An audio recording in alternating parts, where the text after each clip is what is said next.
সক্রিয় মৌসুমি বায়ুর প্রভাবে উপকূল জুড়ে টানা বৃষ্টি ও দুর্যোগপূর্ণ আবহাওয়া বিরাজ করছে। পটুয়াখালীর কলাপাড়ায় রেকর্ড পরিমাণ বৃষ্টি আর নোয়াখালীতে জলাবদ্ধতায় বিপর্যস্ত জনজীবন। মাঠ থেকে ক্লাসরুম, কোথাও রক্ষা নেই পানি থেকে।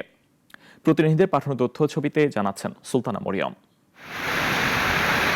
সকালের আলো ফোটার আগেই ভারী বৃষ্টির শব্দে ঘুম ভাঙে পটুয়াখালী উপকূলবাসীর। সক্রিয় মৌসুমী বায়ুর প্রভাবে টানা 3 দিন ধরে থেমে থেমে চলছে বৃষ্টি। একদিনে কলাপাড়াতেই রেকর্ড হয়েছে 134.4 মিলিমিটার বৃষ্টিপাত, যা বছরের সর্বোচ্চ।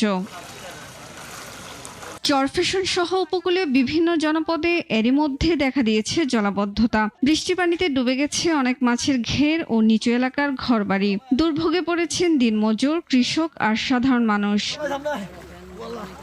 অন্যদিকে টানা বৃষ্টিতে তলিয়ে গেছে নোয়াখালীর শহরতলি ও গুরুত্বপূর্ণ সড়কগুলো। ডুবে আছে বাজার, বাসাবাড়ি, এমনকি স্কুল কলেজের মাঠ আর হোস্টেল। এই ড্রেনগুলো যদি পরিষ্কার পরিচ্ছন্নতা রাখতো এবং যেখানে যাদেরকে যে দায়িত্ব দেওয়া হয়েছে তারা সে দায়িত্ব অবহেলা করতেছে। কষ্ট, অনেক ভোগান্তি। আমরা চাই খুব দ্রুত প্রশাসন এটা। এই অবস্থা মানুষ কতদিন পানিবন্দী হয়ে থাকবে এটা তো আমরা বুঝতেছি না। ভারী বৃষ্টিতে শিক্ষা প্রতিষ্ঠানের মাঠ, হোস্টেল ও কোথাও কোথাও শ্রেণীকক্ষে পানি ঢুকে পড়ায় স্বাভাবিক পাঠদান নিয়ে শঙ্কিত শিক্ষকরা।